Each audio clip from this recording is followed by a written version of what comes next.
Alors bonjour à tous, bonjour à toutes. Alors bienvenue à ce webinaire en direct organisé par l'Association canadienne pour les Nations unies, la section de Québec. Alors je m'appelle Caroline Richard et je suis la présidente de l'ACNU Québec. Je tiens d'abord à remercier la nation Huron-Wendat d'accueillir le siège social de notre association sur son territoire. Alors, notre première série de webinaires au printemps et à l'été dernier ont été des grands succès, donc je remercie chaleureusement tous les participants d'y avoir assisté en si grand nombre. Alors, sachez qu'il est toujours possible de visionner les webinaires en rediffusion sur la page Facebook de l'ACNU Québec, mais également sur YouTube. Alors, le 16 octobre dernier marquait le 75e anniversaire de l'Organisation des Nations unies pour l'alimentation et l'agriculture, la FAO. Alors, vous avez vu en introduction une partie de la vidéo pour souligner cet anniversaire. Si vous souhaitez la visionner au complet, vous trouverez le lien en commentaire. Alors, dans l'objectif de souligner cet événement marquant, l'ACNU Québec est très heureuse d'avoir collaboré avec les gouvernements du Québec et du Canada, ainsi qu'avec l'Université Laval pour vous offrir ce webinaire aujourd'hui. Il traitera des grandes réalisations de la FAO et des enjeux à venir en lien avec la sécurité alimentaire. Alors, pour discuter de ce sujet, nous aurons le plaisir d'accueillir aujourd'hui trois conférencières d'expérience. Alors, Madame Rachel Lévesque, Madame Mi Nguyen, ainsi que Madame Geneviève Parent. Alors, je vous remercie d'ailleurs chaleureusement, mesdames, d'avoir accepté de participer à notre activité. C'est vraiment un honneur de vous avoir parmi nous aujourd'hui.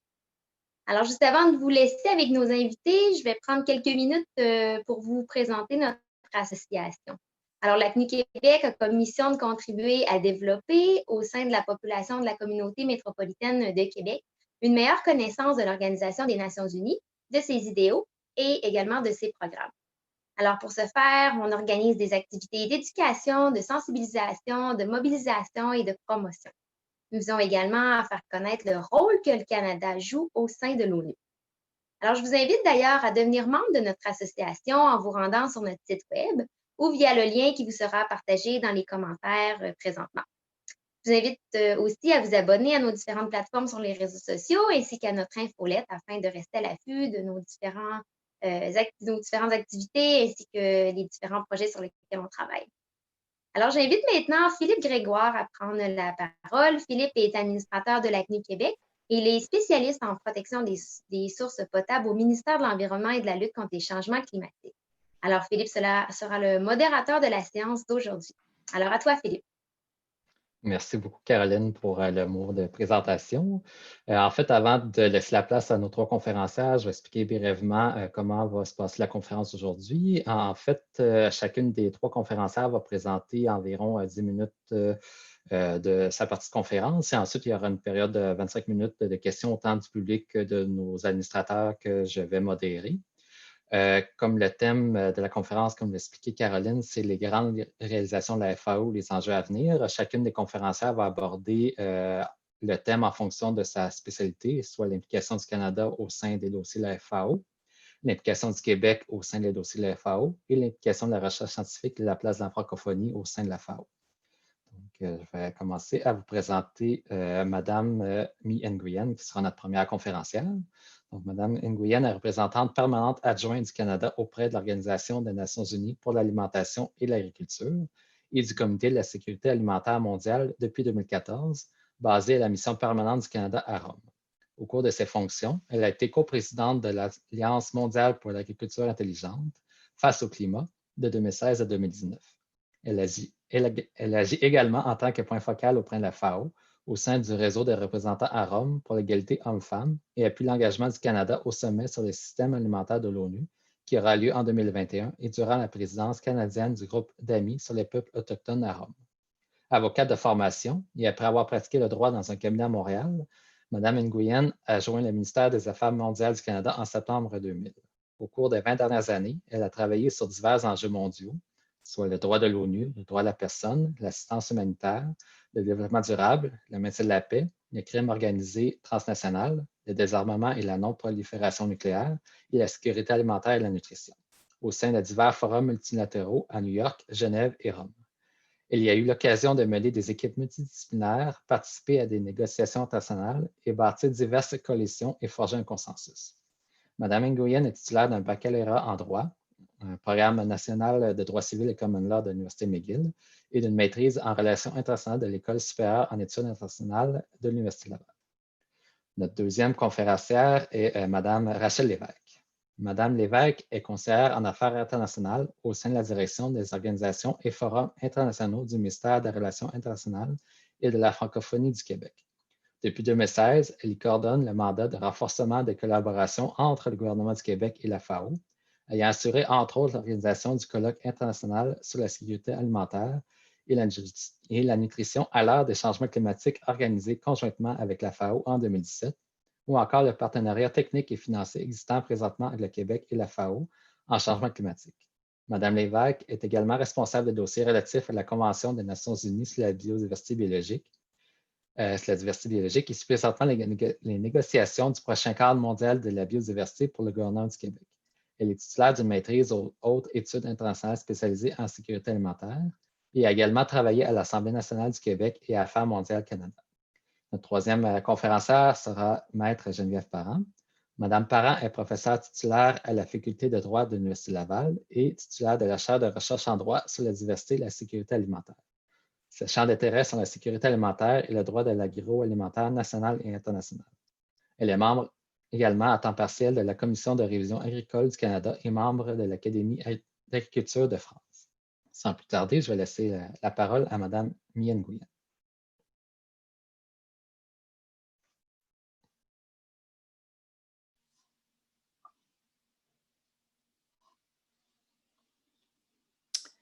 Merci beaucoup, M. Grégoire, et merci beaucoup également à Mme Richard, présidente de l'AGNU Québec. Bonjour également à mes trois conférencières, ou mes deux co-conférencières, et bonsoir ou bonjour à toutes et tous qui sont présents ici aujourd'hui. Je suis vraiment ravie d'avoir été invitée à participer à cette conférence organisée par l'AGNU Québec afin de célébrer le 75e anniversaire de la FAO. Je crois que ça représente une excellente occasion pour réfléchir sur des réalisations de cette organisation très importante ainsi que des défis qui nous attendent. Et bien sûr, je suis particulièrement fière que le Canada ait fait partie de la FAO depuis le premier jour, car il y a exactement 75 ans, la première conférence qui allait fonder la FAO s'est tenue au Château Frontenac à Québec. Et il s'agit de ma ville natale, donc c'est un événement historique qui m'interpelle tout particulièrement. Et la réunion s'est ouverte le 16 octobre 1945, qui est une date maintenant qui marque la Journée mondiale de l'alimentation à chaque année. Et elle a été présidée par nul autre que Lester B. Pearson, notre futur premier ministre du Canada, et lauréat lui-même du prix Nobel de la paix. Donc, je crois que c'est tout à fait à propos que 75 ans plus tard, c'est le Programme alimentaire mondial, cet organisme mondial de l'alimentation, de l'aide alimentaire de l'ONU, qui a remporté le prix Nobel de la paix. Je crois que c'est un honneur qui reconnaît l'importance des efforts de lutte contre la faim dans les zones touchées par les conflits et en faveur de la paix partout dans le monde. La création de la FAO, je pense que c'est important de se rappeler que c'était près de 6 mois avant la fin de la Deuxième Guerre mondiale. Ça a envoyé vraiment un signal important d'espoir pour l'avenir, pour une nouvelle ère d'action multilatérale et de solidarité mondiale. Et je crois qu'il montrait aussi qu'il plaçait l'agriculture au centre des efforts de relancement économique et prospérité mondiale. Et elle a mis cette création, a mis en branle la conviction des fondateurs, les 44 fondateurs de l'organisation, dont le Canada et les États-Unis, à une conférence qui avait été tenue en Virginie 2 ans plus tôt, donc au milieu de la Deuxième Guerre mondiale, où ils étaient tous convaincus qu'il était possible d'enrayer la faim dans le monde. Donc, m'adresser à vous aujourd'hui en 2020, c'est un peu comme retourner dans le futur, parce que plusieurs des thèmes abordés à Québec sont encore pertinents aujourd'hui, comme le bien-être rural, la conservation des sols, l'éducation et la recherche. Et bien que d'énormes progrès ont été accomplis dans de nombreux domaines, la triste réalité est qu'au cours des 5 dernières années, nos efforts pour éliminer la faim et la malnutrition ont été sérieusement déraillés par une série de conflits prolongés, l'impact croissant des changements climatiques et des menaces de peste telles que les criquets pèlerins ou les chenilles légendaires, et maintenant, bien sûr, malheureusement, la pandémie de COVID-19 qui risque de entraîner un autre 100 millions de personnes dans une faim chronique. Alors que nous cherchons à construire une route vers 2030 et à atteindre les objectifs de développement durable qui ont été fixés par l'agenda ambitieux de 2030, nous sommes de nouveau confrontés à l'impératif urgent pour tout humain d'être libéré du joug de la faim. Et en tant qu'Organisation mondiale du savoir, la FAO a un rôle clé à jouer, utilisant au mieux ses forces, son expertise technique, son pouvoir de convocation neutre, sa capacité d'agréger les données et de les distiller pour informer des politiques afin qu'elles soient basées sur des preuves et que son impact puisse être mesuré. Alors, dans ce contexte, le Canada s'est engagé à œuvrer avec la FAO dans 3 axes prioritaires que nous considérons cruciaux pour nourrir le monde de façon durable. Le premier, la science et l'innovation. Le deuxième, des systèmes alimentaires inclusifs. Et le troisième, le commerce fondé sur la science et des règles prévisibles. Alors, si je m'attaque au premier axe, la science et l'innovation, nous savons que les agriculteurs comptent parmi nos entrepreneurs les plus innovateurs. Ils sont intrépides dans la lutte contre les forces de la nature et dans leur quête pour produire des aliments nutritifs en abondance, tout en maintenant le patrimoine de la terre. Pour réussir, nous croyons que les agriculteurs doivent avoir accès à l'ensemble de la boîte à outils, de politiques, pratiques et technologies novatrices qui se renforcent mutuellement et qui peuvent accroître les revenus agricoles, bâtir des systèmes alimentaires résilients et durables et assurer la disponibilité d'aliments nutritifs abordables pour tous. La FAO a un rôle clé à jouer dans le développement d'environnements propices à l'innovation, tout en assurant la santé et la sécurité des personnes, des plantes, des animaux et de l'environnement grâce à ses activités techniques et d'établissement de normes, par exemple pour la salubrité des aliments. Elle peut également faciliter des dialogues entre divers intervenants basés sur la science et la preuve pour faciliter une meilleure compréhension de la complexité de l'agriculture durable, parce qu'il faut vraiment parler de complexité. Souvent, on a tendance à faire des déclarations générales qui peut-être sursimplifient la problématique, ainsi qu'une meilleure compréhension des compromis difficiles que les gouvernements et les agriculteurs doivent faire pour trouver un équilibre entre les 3 piliers du développement durable, social, économique et environnemental, et ce, d'une manière très pragmatique. Et comme la FAO le souligne constamment, il n'y a pas une solution miracle, mais une panoplie de solutions qui doivent être adaptées au contexte très spécifique en question. Dans le cas du Canada, notre expérience a démontré qu'il existe d'importantes synergies dans le domaine de l'agriculture lorsque les stratégies sont axées sur les pratiques de gestion durable des terres, l'efficacité de la production et l'innovation, se traduisant par une résilience accrue qui peut atténuer l'impact des changements climatiques et à la fois permettre de s'y adapter. Et c'est pourquoi le Canada a fait des investissements historiques en sciences agricoles. Nous avons 20 centres de recherche situés partout au pays. Nos scientifiques travaillent pour les producteurs agricoles et producteurs alimentaires canadiens pour leur offrir des solutions durables, tant sur le plan économique que sur le plan de l'environnement. Des solutions comme l'agriculture sans labourage, l'agriculture de précision ou comme des cultures résistantes à la sécheresse, aux ravageurs et aux maladies. Le deuxième axe dont je voulais vous parler est celui des systèmes alimentaires inclusifs. Depuis la première rencontre à Québec, la FAO s'est concentrée sur les groupes vulnérables et sur le développement social des régions rurales. Aujourd'hui, nous savons que cette vision doit inclure la chaîne de valeur alimentaire en entier, de la production à la distribution, à la consommation, jusqu'à l'élimination des déchets alimentaires.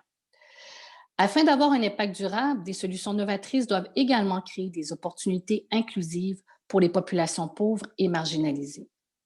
Cela signifie que les femmes et les filles doivent être en mesure de jouer un rôle central dans la production, dans la conception, dans la mise à l'essai et l'application de solutions agricoles et devenir de véritables partenaires en tant qu'innovatrices. Ceci est au cœur de la politique féministe d'aide internationale du Canada. Nous devons également veiller à ce que les peuples autochtones, détenteurs importants de connaissances et gardiens de la biodiversité, aient pleinement la possibilité de participer à la création de solutions agricoles durables et productives et mettre à contribution leur savoir. Et nous devons aussi nous regarder vers l'avenir en engageant et formant nos jeunes afin qu'il ou elle propulse des solutions novatrices. Ils et elles doivent voir les possibilités qui s'offrent à eux ou elles pour contribuer à une agriculture productive, génératrice de revenus et durable dans leur pays. Au Canada, nous continuons de travailler ensemble pour renforcer notre système alimentaire et la toute première politique alimentaire du Canada contribua à concrétiser une vision d'avenir où tous les Canadiens et Canadiennes seront en mesure de se procurer les aliments dont ils ont besoin. Des aliments sûrs, nutritifs et diversifiés selon les cultures locales.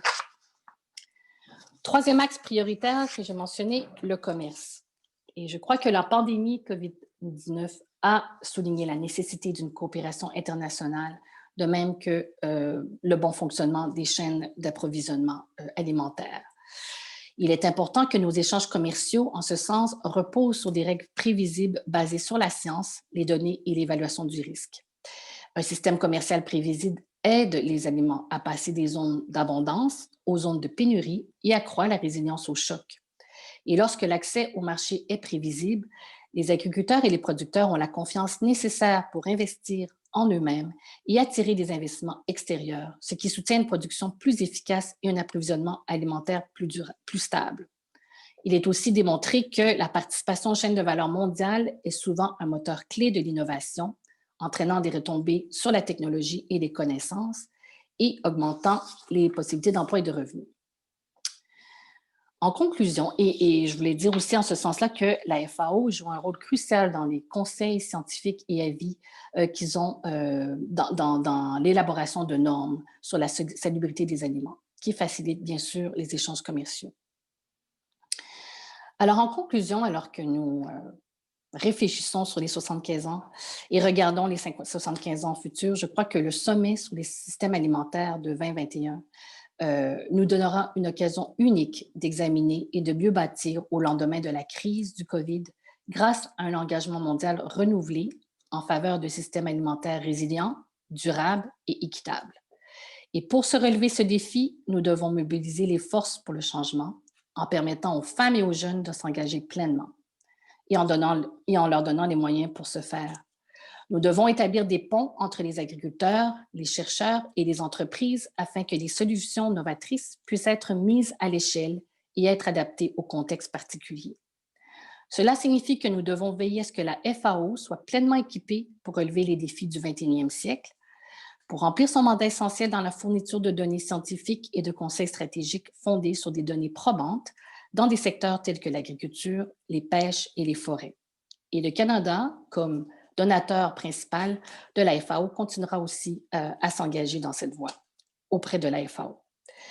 En conclusion, peut-être pour s'inspirer un peu des mots du directeur exécutif du Programme alimentaire mondial en juin dernier, avant d'avoir gagné le prix Nobel de la paix, il disait « Jusqu'à ce qu'un vaccin médical soit disponible, l'alimentation est le meilleur vaccin contre le chaos. » Alors, j'espère que nous serons tous encouragés à nous engager dans cette voie dans les 10 prochaines années au moins et dans le futur pour s'assurer que l'alimentation soit disponible pour tous.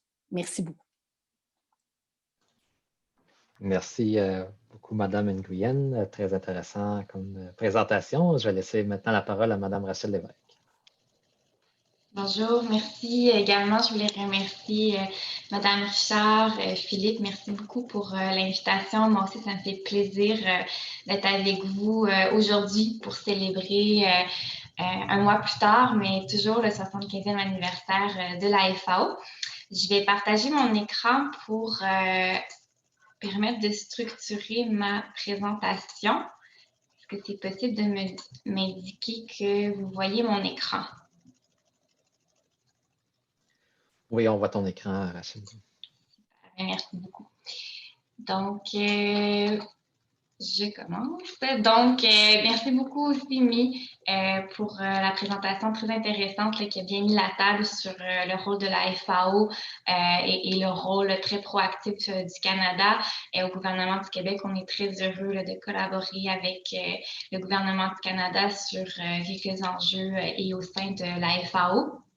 Aujourd'hui, j'ai décidé, quant à moi, de peut-être axer ma présentation sur l'action du gouvernement du Québec en sécurité alimentaire et au sein de la FAO, qui est beaucoup plus restreinte et nouvelle que l'implication continue du Canada.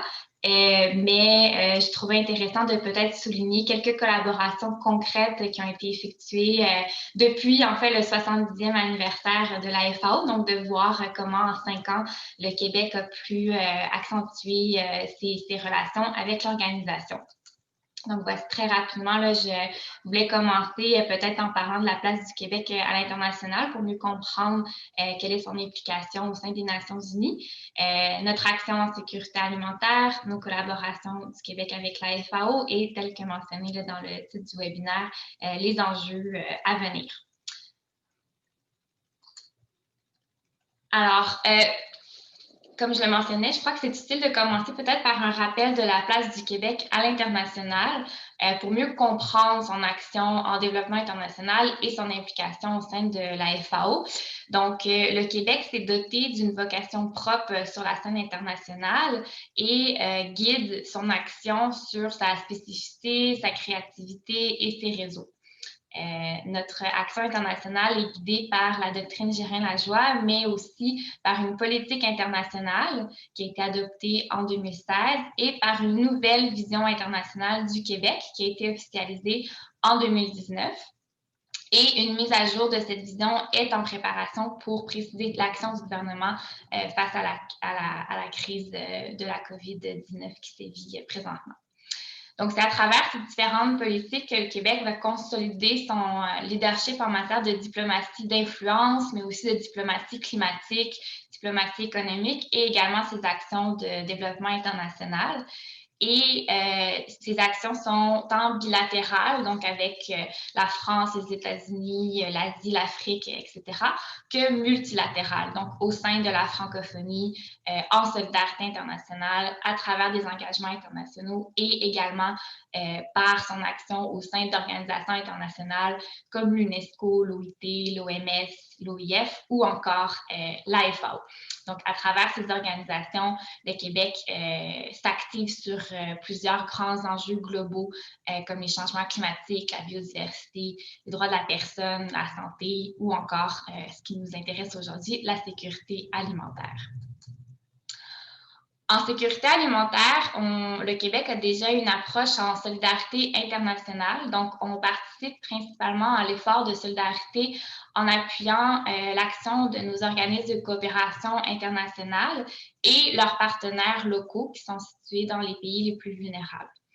Le gouvernement du Québec a créé différents programmes qui s'adressent à eux, soit le Programme québécois de développement international, Québec sans frontières, un programme d'éducation à la citoyenneté mondiale ou encore un programme de coopération climatique internationale qui a d'ailleurs récemment gagné un prix de l'action climatique mondiale décerné par les Nations unies. Notre action est plus petite que la plupart là, des grands pays, des grands bailleurs, mais compense par son approche concrète de solidarité qui sont basées sur des besoins exprimés directement par les populations et avec les partenariats renforcés entre les organismes québécois et leurs organismes locaux. Et l'importance donnée à ce que les résultats attendus s'inscrivent dans la durée et qui ont des impacts significatifs sur les communautés. Donc, avec un focus évidemment sur la francophonie et également en Amérique latine. Donc, on voulait montrer peut-être différents projets en sécurité alimentaire autres que ce qu'on fait avec la FAO. Pour ce qui est de la FAO, en fait, comme My l'a bien rappelé, l'organisation a été fondée à Québec en 1945, donc on a toujours entretenu des liens historiques très symboliques et des liens ponctuels au travers des années. notamment grâce à notre programme de stage où le ministère envoie plusieurs stagiaires par année à la FAO depuis 2000. On parle de plus d'une quarantaine de stagiaires qui ont été placés là, depuis 2000, plusieurs poursuivant par après leur carrière au sein de l'organisation ou alors des organisations sœurs, soit le PAM ou le FIDA. Et comme je l'ai mentionné en tout début, le renforcement de la relation entre le Québec et la FAO a plutôt initié en 2015, lors du 70e anniversaire de création de l'organisation, où l'ancien premier ministre du Québec avait invité l'ancien directeur général de la FAO à venir souligner l'événement à Québec. Et cette célébration a permis de discuter de plusieurs enjeux et priorités communes et découvrant des synergies intéressantes en environnement et en francophonie où l'expertise québécoise était recherchée et reconnue. Et c'est ainsi que le Québec et la FAO ont exprimé la volonté d'officialiser leur collaboration et le ministère des Relations internationales a reçu ce mandat de renforcer l'action du Québec au sein de la FAO. Et depuis 2015, on a réussi à mettre à contribution l'expertise québécoise en sécurité alimentaire sur la scène internationale. Et toujours évidemment en collaboration avec le Canada, on a réussi avec quelques actions et projets concrets que je vais pouvoir présenter, démontrer le rôle que des États fédérés peuvent jouer en matière de coopération climatique internationale, par exemple.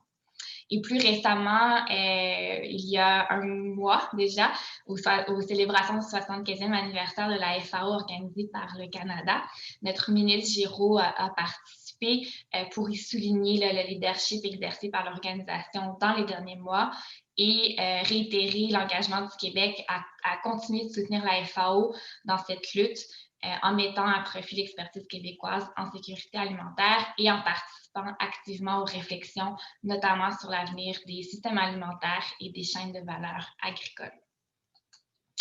Quelques collaborations, les principales réalisations qu'on a faites dans les 5 dernières années au sein de la FAO.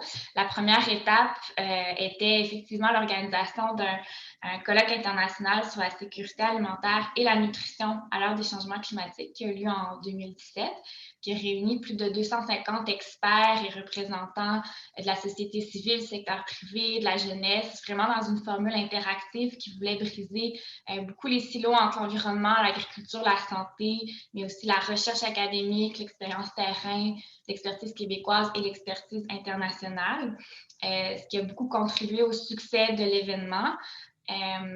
Et l'année suivante, en fait, avec la FAO, on a travaillé à la rédaction des actes de ce colloque-là qui ont permis de reprendre les résumés des échanges qui se voulaient interactifs et de les transformer en recommandations et pistes de solutions concrètes. La publication a été officiellement lancée en octobre 2018.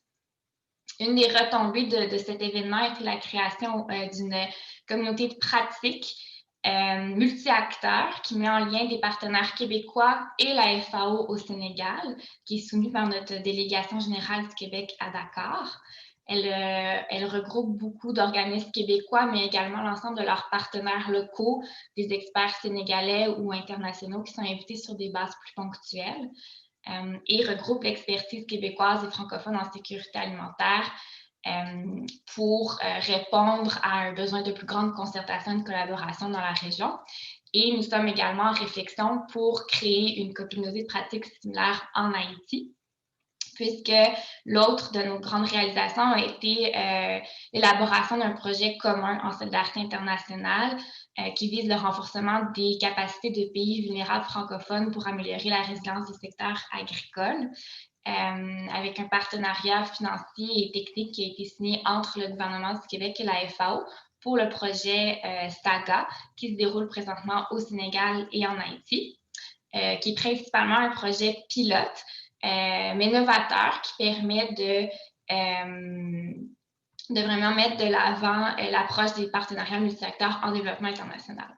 Je vois que le temps se file et je voulais finir par ma dernière diapositive, mais voici d'autres réalisations là, sur la diapositive. Ça va me faire plaisir d'en parler peut-être plus en détail par après. Mais pour les enjeux à venir, bien, on voulait évidemment finir sur les effets de la COVID sur l'alimentation et l'agriculture, mais c'est pas le seul enjeu. Je pense que c'est important aussi de ne pas oublier les effets des changements climatiques et de la perte de la biodiversité sur le secteur agricole et alimentaire et aussi vice-versa. Les effets de la malnutrition sur les systèmes de santé, les coûts économiques et sociaux du gaspillage alimentaire, toute la réflexion, comme il disait, sur nos chaînes d'approvisionnement, la cohabitation de nos systèmes alimentaires. Et donc, le Québec va poursuivre sa collaboration avec la FAO en ce sens. Dans nos actions restantes, on a notamment lancé un nouveau plan d'agriculture durable qui souhaite mettre de l'avant des pistes de solutions concrètes pour répondre aux préoccupations du milieu agricole et accélérer l'adoption de pratiques agro-environnementales performantes. Je vais m'arrêter ici pour respect du temps, mais je reste disponible par après s'il y a des questions. Merci beaucoup. Merci beaucoup, Mme Lévesque, pour votre présentation très intéressante. Et sûrement dans la période de questions, pour revenir là, sur des parties que vous n'auriez pas eu le temps de présenter. Donc maintenant, je vais laisser la parole à Mme Geneviève Parent. Oui, bonjour, vous m'entendez bien? Oui, merci. Alors, je me lance. D'abord, je remercie évidemment la filiale de Québec de l'Association canadienne pour les Nations unies qui me donne l'occasion de dire quelques mots au sujet d'une collaboration scientifique qui est très importante pour les travaux de la chaire de recherche en droit sur la diversité et la sécurité alimentaire que je dirige, soit la collaboration qui unit l'Université Laval et l'Organisation des Nations unies pour l'agriculture et l'alimentation, la FAO.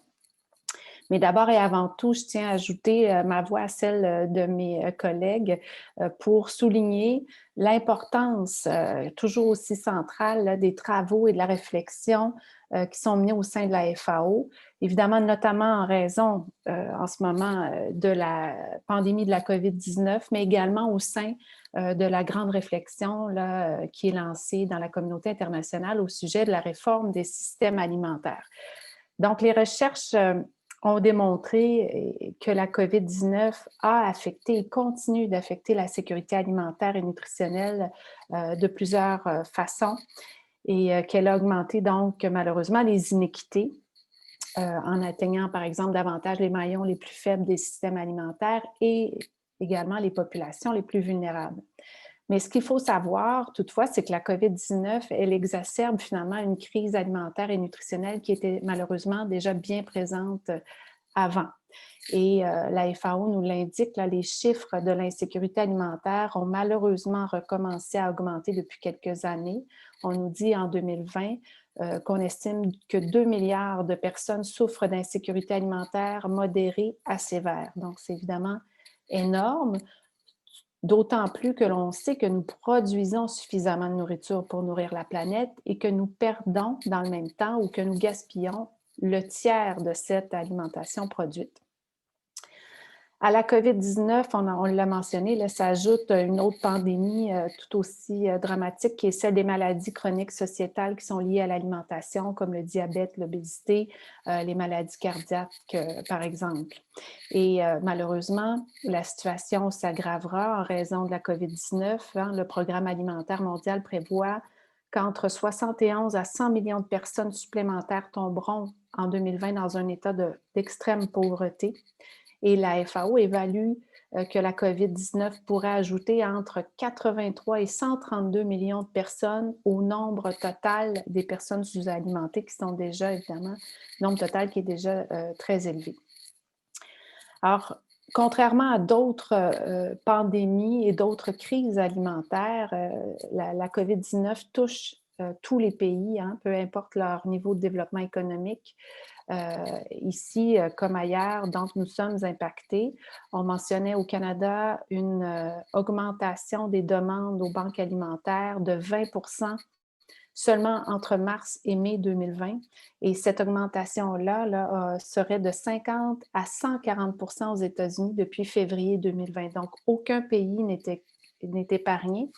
Et tous doivent évidemment contribuer à la réflexion pour sortir de cette pandémie, mais également plus largement pour sortir de cette crise alimentaire et nutritionnelle qui persiste à travers le temps, alors que l'on détient évidemment tous les outils pour la faire cesser et pour nourrir la population. Alors, ces quelques données, là, rapidement, démontrent à quel point le travail de la FAO, comme agence spécialisée des Nations unies en agriculture et alimentation, il est central pour organiser une réponse cohérente et efficace aux défis qu'on vient de mentionner. Mais ces réflexions et cette recherche que mène la FAO est également centrale dans ce qu'on a lancé comme réflexion autour de la réforme des systèmes alimentaires. Alors, la pandémie de la COVID-19, elle a révélé encore davantage ce que les experts constatent depuis plusieurs années dans différents domaines, soit le manque de résilience et le manque de durabilité des systèmes alimentaires actuels. En octobre 2019, le secrétaire général de l'ONU a donc annoncé qu'il tiendrait en 2021 un sommet mondial sur les systèmes alimentaires afin, ce sont ses mots, d'obtenir des engagements et des mesures qui, au niveau mondial, transformeront les systèmes alimentaires, évidemment, vers plus de durabilité et de résilience. Certaines craintes ont été formulées par la société civile et les chercheurs autour de ce sommet, mais on a l'impression que ces craintes ont été adressées et que le sommet là, ouvre véritablement une discussion entre toutes les parties prenantes des systèmes alimentaires. Donc, ce sommet soulève beaucoup d'espoir pour enclencher une véritable réforme des systèmes alimentaires vers plus de résilience et de durabilité. Et donc, dans ce contexte-là, l'expertise également de la FAO, elle est bien entendu centrale. Donc, vous aurez compris que les professeurs-chercheurs comme moi, qui s'intéressent depuis toujours à la sécurité alimentaire et nutritionnelle et qui s'inquiètent, entre autres, de la perte alarmante de la diversité agricole et alimentaire et qui travaillent pour atteindre une santé planétaire, là, le concept de One Health, sont très enthousiastes de collaborer avec la FAO dans le cadre du protocole d'entente qui a été signé en septembre 2017 par Mesdames Maria Elena Semedo de la FAO et Sophie Damour, rectrice de l'Université Laval. Cette entente, qui vient d'être renouvelée pour 3 ans, sous-tend des collaborations extrêmement riches, au moins sur 3 aspects principaux. Bon, comme ma collègue Rachel Lévesque l'a mentionné, elle a déjà donné lieu, cette entente-là, à plusieurs projets de recherche importants qui allient recherche scientifique, universitaire, FAO et gouvernement, notamment le projet SAGA au Sénégal. La chaire de recherche en droit sur la diversité et la sécurité alimentaire. Donc, son équipe participe également à la réflexion avec la FAO sur la question des systèmes alimentaires. Donc, les chercheurs provenant de différentes facultés de l'Université Laval peuvent partager leur grande expertise également en interdisciplinarité, hein, notamment à travers l'expertise de l'École supérieure d'études internationales et celle du nouveau centre Nutrice. Donc, expertise interdisciplinaire qui est essentielle pour relever les défis auxquels nous sommes confrontés et interdisciplinarité là, qui est pratiquée également à la FAO, qui décloisonne sa réflexion en travaillant de concert avec, entre autres, l'OMS, l'UNICEF et d'autres grandes organisations sur des enjeux transversaux. Mais surtout, un deuxième point important de cette entente, l'idée était de faire percoler davantage les connaissances essentielles qui sont développées au sein de la FAO, notamment à travers les différentes banques de données, de statistiques, vers les universités, vers les étudiants et à l'inverse, faire davantage circuler les recherches universitaires en lien avec la sécurité alimentaire et nutritionnelle. Ce type d'échange-là, il est évidemment essentiel, comme je le disais, pour relever les grands défis auxquels nous sommes confrontés, comme la perte alarmante de diversité agricole et alimentaire, les changements climatiques, etc. Le troisième grand point, et c'en est un qui me tient particulièrement à cœur, c'est, comme vous le savez peut-être, l'Université Laval qui est située à Québec, ville du patrimoine mondial, est la plus ancienne université francophone d'Amérique du Nord. Donc, cette entente, elle contribue évidemment à faire rayonner la recherche francophone au sein de la FAO et, vous l'aurez compris, au sein d'autres organisations, là, par l'entremise des collaborations qu'entretient la FAO avec l'OMS, l'UNICEF et d'autres organisations internationales. Et c'est extrêmement important puisque parfois, la recherche francophone a peut-être un peu plus de mal à circuler au sein de ces grandes organisations, au sein des Nations unies, et donc c'est une collaboration essentielle également à ce niveau. Donc, en guise de conclusion, quelques mots sur la coopération internationale inclusive et en réseau. Les objectifs de développement durable dont on a parlé un peu plus tôt, y faisaient déjà référence et le secrétaire général des Nations unies, dans le cadre du sommet mondial sur les systèmes alimentaires, nous y invite. Il nous invite à développer une coopération internationale inclusive et en réseau. Lorsque l'on s'attaque à l'insécurité alimentaire et nutritionnelle, pour le faire efficacement, et la FAO l'a bien compris, il faut nécessairement être en lien avec le territoire et avec la population que l'on dessert ou que l'on protège. Et donc, une coopération inclusive et en réseau, ça signifie entre autres, de travailler au niveau horizontal, bien entendu, que les organisations internationales travaillent avec les États, les différents États, également qu'elles s'ouvrent et qu'elles décloisonnent leurs travaux pour être en collaboration avec les autres organisations internationales et agences spécialisées.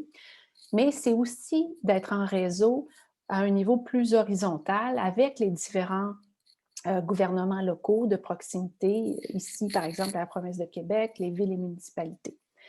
Et c'est ce que la FAO fait avec brio, notamment à travers les travaux du Comité sur la sécurité alimentaire, qui est un exemple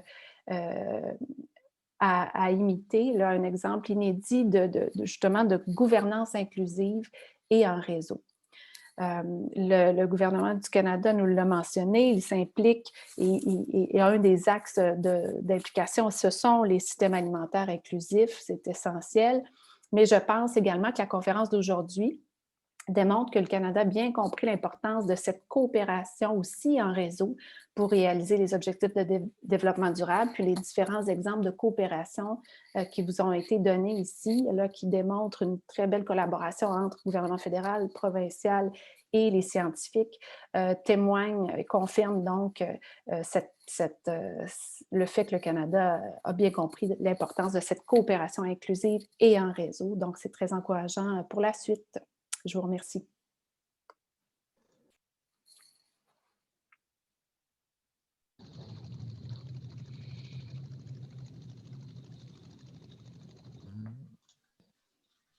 Je vous remercie beaucoup, Mme Parent, pour votre présentation. Nous allons maintenant débuter la période de questions. Donc, vous pouvez poser vos questions directement dans la boîte de clavardage qui est marquée Q&A ou sinon par le chat aussi, ça peut fonctionner. Et donc, nous avons une période de 20-25 minutes là, de questions auprès de nos conférencières. En attendant que le monde commence à écrire leurs questions, j'en aurais déjà une qui s'adresserait à Mme Nguyen.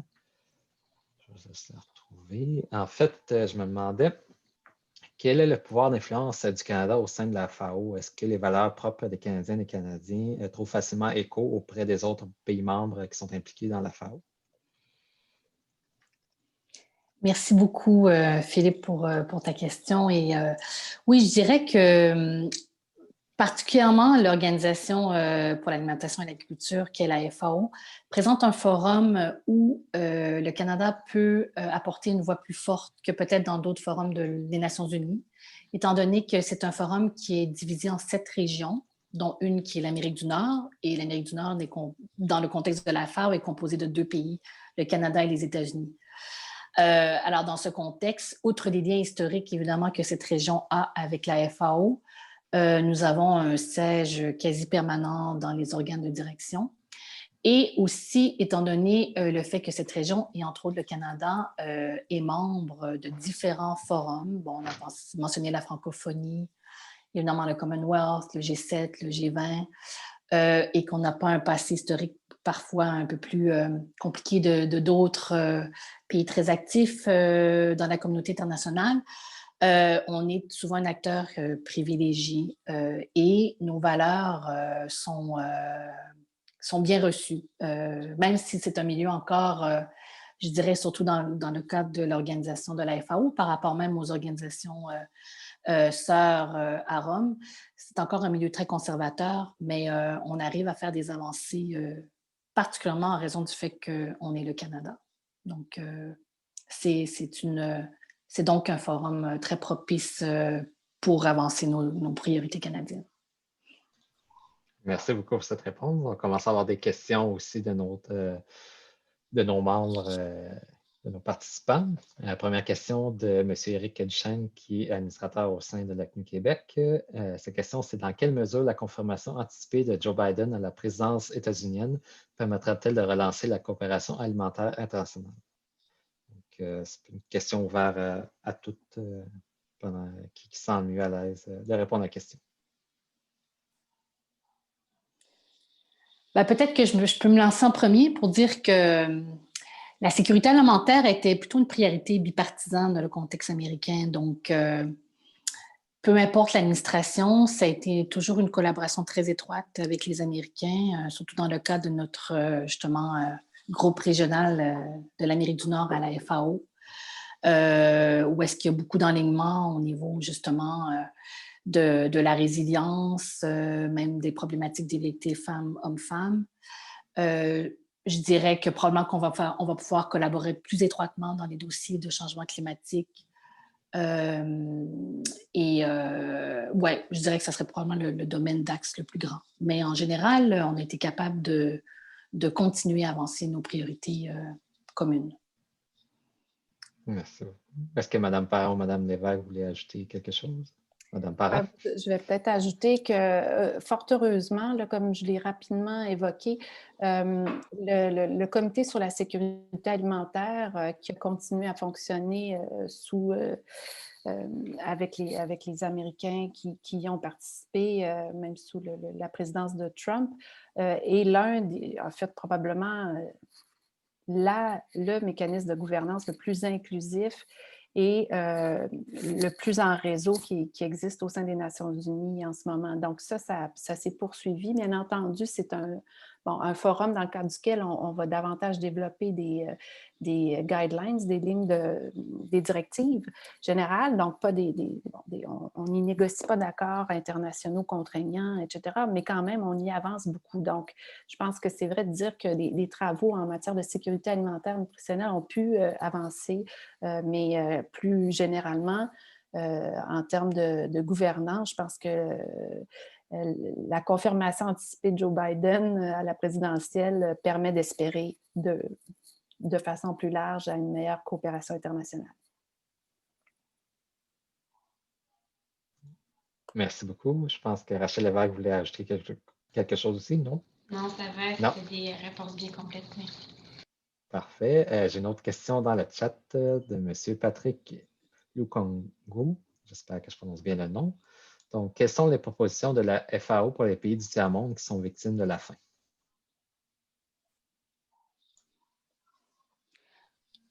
Est-ce que tu pourrais répéter, s'il te plaît, la question? J'ai manqué des... Oui.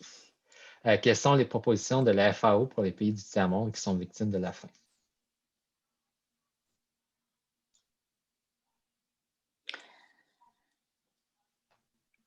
C'est adressé, j'imagine, oui, à l'ensemble des panélistes, désolé.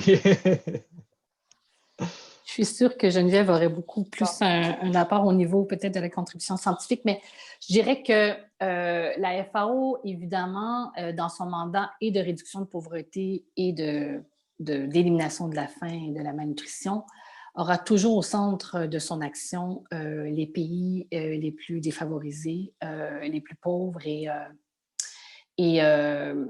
marginalisés, comme tout ce qui est les petits pays insulaires en développement, les pays aussi qu'on appelle landlocked, qui sont, qui n'ont pas de frontières marines ou côtières.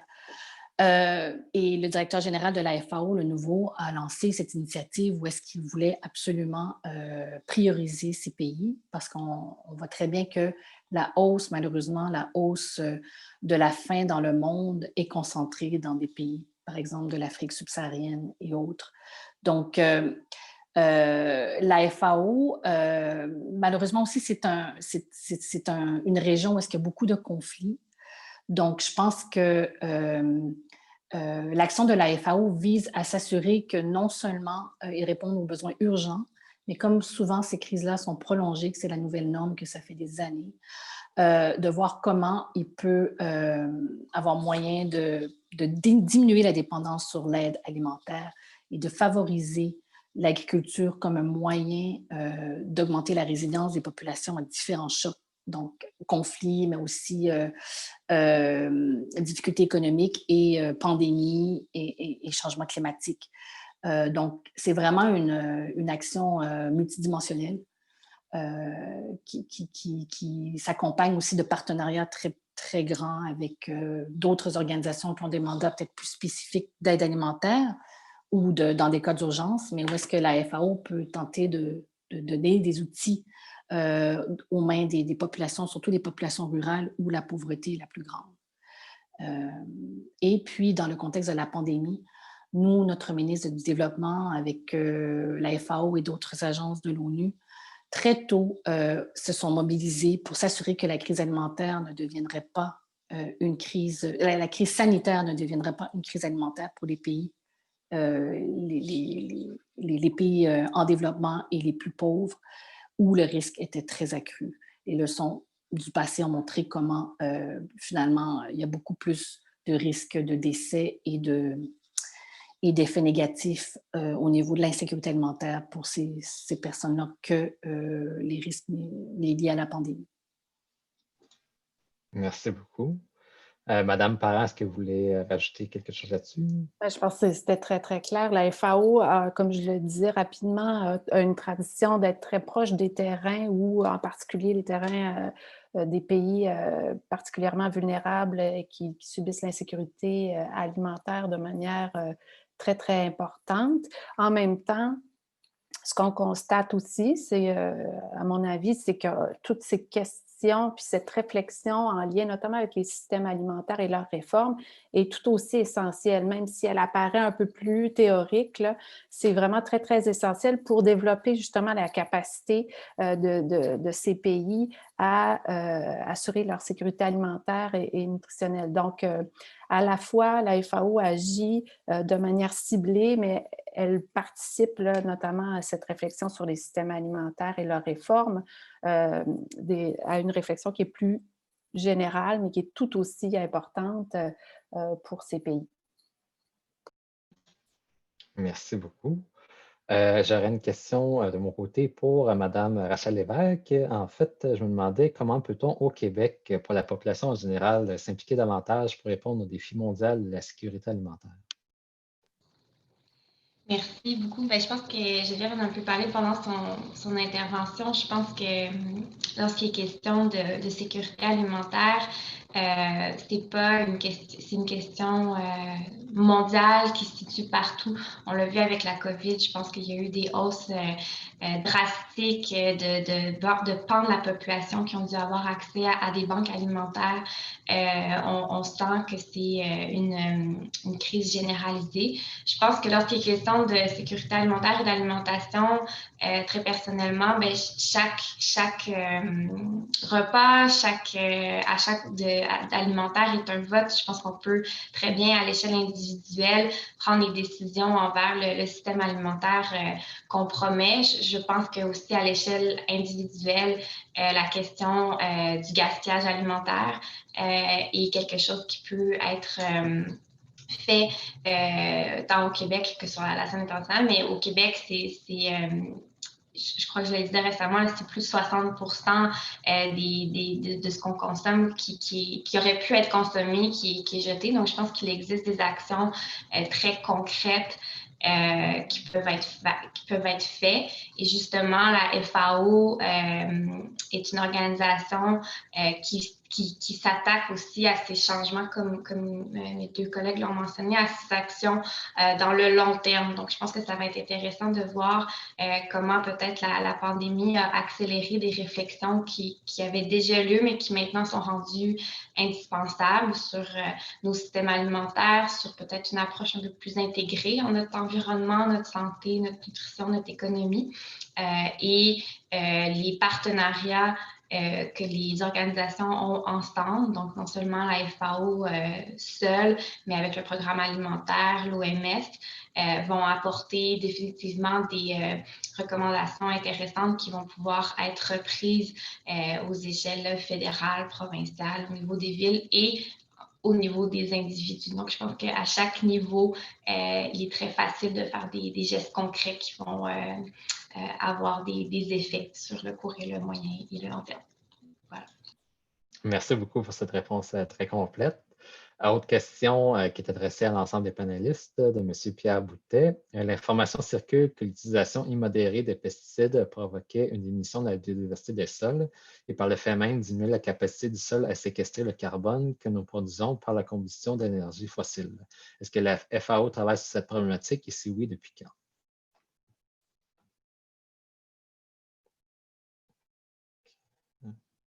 La question est adressée aux trois panélistes. La première qui se lance.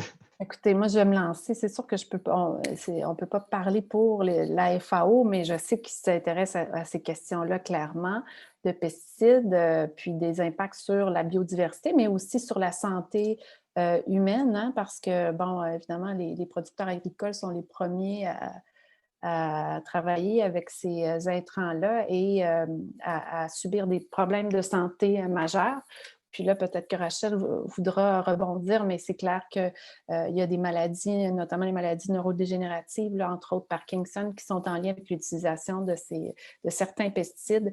Et donc, la recherche ici comme ailleurs là, doit se poursuivre à la fois pour les impacts sur la nature, la biodiversité et l'agrobiodiversité, mais aussi sur la santé humaine, parce que, évidemment, en France, là, on l'a vu, ça a été reconnu, puis bon, l'agriculteur dont j'oublie le nom, M. François, je pense, de mémoire, là, mais peut-être que j'espère ne pas me tromper, mais qui a remporté toutes ces batailles judiciaires après plusieurs années justement de batailles judiciaires, mais qui donc a fait reconnaître la maladie de Parkinson comme une maladie professionnelle, hein, et c'est reconnu donc en France maintenant avec raison, à mon avis. Donc oui, il y a de la recherche qui se fait sur ces questions-là à la FAO, comme il s'en fait évidemment au Canada, au Québec également. Là, cette réflexion-là est très importante, puis elle est bien présente.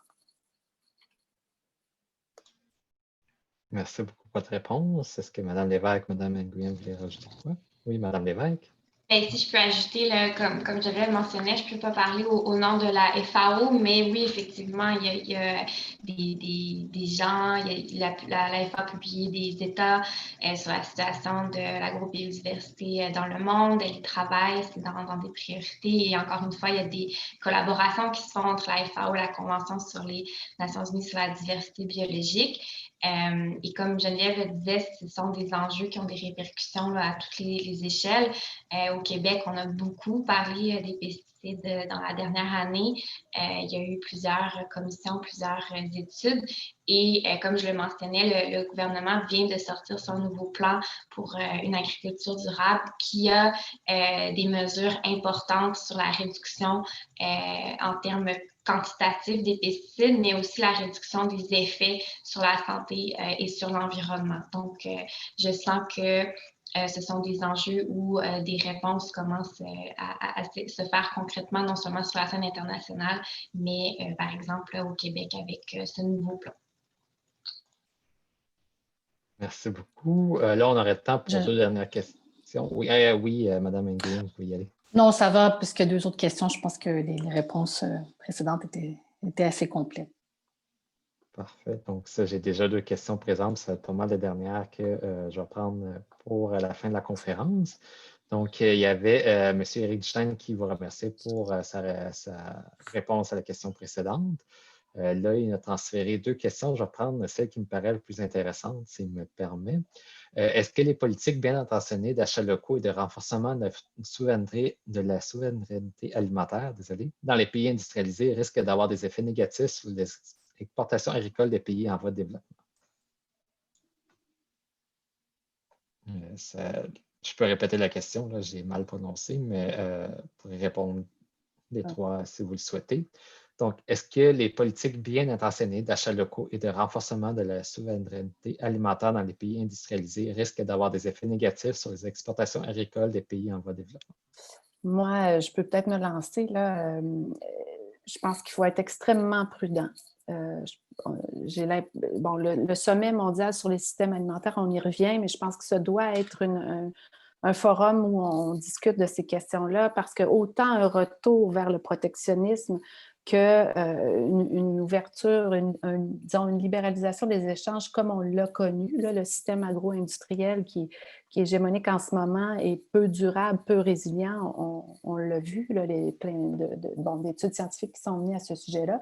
Donc, autant un retour vers le protectionnisme, autant continuer dans la voie où on est actuellement, c'est autant négatif l'un que l'autre pour la sécurité alimentaire et nutritionnelle, à mon avis. Donc, il faut trouver un équilibre et c'est, j'espère, ce que va tenter de faire ou en tout cas d'enclencher comme réflexion le sommet sur les systèmes alimentaires. Et ça, c'est extrêmement important là, pour moi, enfin.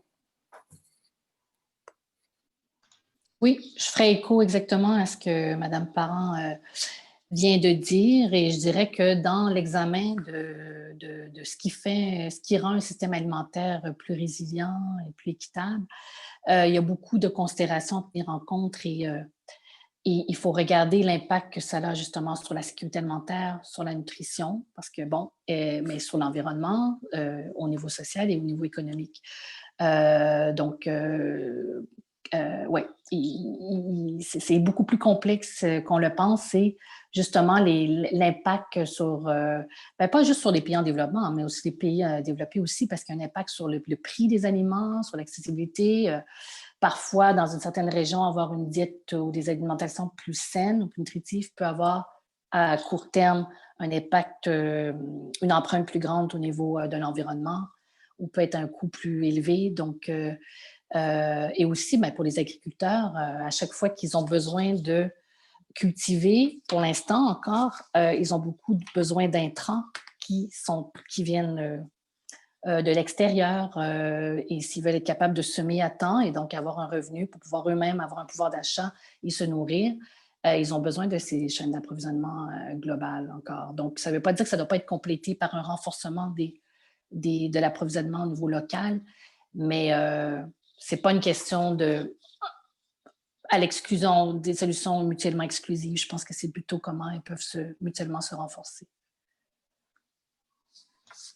Merci beaucoup. Madame Lévesque, est-ce que vous voulez rajouter quelque chose là-dessus? Il n'y a pas grand-chose à ajouter. Là, je suis d'accord avec les réponses de Geneviève et Demi. Là, nous aussi, on pense qu'un équilibre entre différents systèmes et que des politiques d'autonomie alimentaire n'empêchent pas la poursuite des échanges commerciaux, mais peuvent atteindre une certaine base qui peut avoir des effets positifs pour l'environnement, la santé, l'économie, etc., à différentes échelles. Merci beaucoup. Et la dernière question, en fait, c'est une relance de M. Patrick Lukongo par rapport à sa première question qui était quelles sont les propositions de la FAO pour les pays du tiers-monde? Donc, se demandait si vous aviez un exemple qui s'est fait récemment en Afrique subsaharienne. La question s'adresse encore une fois à les 3 panélistes. Je pense que justement, dans le cas de la pandémie, sachant déjà qu'il y avait des endroits dans le monde qui étaient des points chauds et qu'il fallait éviter qu'elles sombrent encore dans une crise plus profonde alimentaire, il fallait faire des interventions pour s'assurer qu'au moins quand les saisons où est-ce que c'est des semences et des récoltes sont là, que les agriculteurs puissent être outillés afin de pouvoir avoir un revenu, pouvoir pourvoir aux besoins de leur famille. En même temps, je pense que comme dans ces pays-là de l'Afrique subsaharienne, 80% de la main-d'œuvre agricole sont souvent des femmes. comment renforcer leur pouvoir d'autonomisation, leur accès à des finances, à de la formation, afin qu'ils puissent subvenir aux besoins de la maisonnée et de leur communauté. Et évidemment, dans un contexte où est-ce que là, il y a une crise sans précédent des criquets pèlerins qui menaçaient et qui ravageaient les cultures, bon, comment intervenir rapidement aussi pour sauver les gains qui avaient été faits, et aussi dans un contexte où est-ce qu'il y a eu des sécheresses assez importantes. Donc, tout ça, c'est de dire quels sont les chocs qui sont récurrents et comment donner des avis, comme la FAO va dire, bon, quelles semences pourraient être plus résistantes, diversifier aussi les sources de revenus, les cultures qui sont faites afin d'avoir un coussin pour ces agriculteurs qui sont en fait les producteurs de la majorité de la nourriture qu'on consomme, mais qui en ont rarement les bénéfices. Merci beaucoup. Donc, je pense que ça fait le tour de la question. Parfait. Donc, je vais conclure la conférence, en fait, en vous remerciant une fois encore d'avoir participé à la conférence. Surtout, donc, de qu'est-ce que je retiens de qu'est-ce qui s'est dit aujourd'hui, c'est qu'il y a beaucoup de choses qui sont faites par la FAO depuis les 75 dernières années. Donc, le Québec et le Canada sont partie prenante depuis le début pour la réalisation de la FAO et aussi la recherche scientifique apporte beaucoup pour répondre aux questions et aux grands défis de la FAO. Il y a encore beaucoup de choses à venir dans les années. Il y a des grands défis qui sont posés par la pandémie. La sécurité alimentaire est au cœur des défis de la FAO pour les prochaines années, mais il y a quand même de l'espoir. Donc, c'est quand même très intéressant de voir qu'il y a beaucoup de réflexions qui se fait autour de la sécurité alimentaire. Donc, on espère que l'ensemble des intervenants mondiaux ont trouvé des réponses constructives aux questions qui sont posées là, pour affronter la sécurité alimentaire. Donc, je termine en remerciant nos partenaires qui ont rendu l'événement possible, soit le gouvernement du Canada, le gouvernement du Québec et l'Université Laval. Un merci tout particulier à nos trois conférencières, donc Mme Amy Nguyen, Mme Rachel Lévesque et Mme Geneviève Parent. Et finalement, je remercie l'ensemble des participantes et participants qui ont assisté à la conférence. Merci beaucoup pour vos questions pertinentes qui ont permis d'aller plus en profondeur dans les différents sujets là, qui ont été abordés au cours de la conférence. Je vous remercie beaucoup et peut-être Caroline voudrait rajouter un mot de clôture.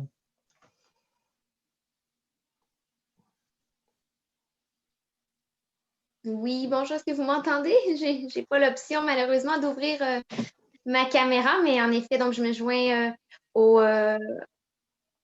mot. Ah, voilà peut-être. Non, j'ai toujours pas l'option si on peut me l'ouvrir ma caméra. OK, alors, voilà. OK, voilà. Alors, je me joins au mot là, de mon collègue Philippe pour vous remercier chaleureusement, vous trois, mesdames, d'avoir participé à la conférence de ce midi ou de ce soir, selon l'endroit où vous vous trouvez. Alors, ça fut très, très, très intéressant d'en apprendre davantage sur les actions de la FAO et puis particulièrement au niveau là, des enjeux. Alors, je remercie encore une fois également les partenaires, les gouvernements du Québec, du Canada et l'Université Laval. Et puis, à tous et à toutes d'avoir assisté à ce webinaire aujourd'hui. Alors, je vous annonce d'ailleurs qu'un prochain webinaire aura lieu le 26 novembre prochain. Alors, restez à l'affût en suivant nos différentes plateformes pour pouvoir vous inscrire. Alors, bonne journée à tous. Merci encore. Merci beaucoup. Merci beaucoup. Bonne fin de journée. Merci. Merci, bonne fin de journée. Bonne fin de journée.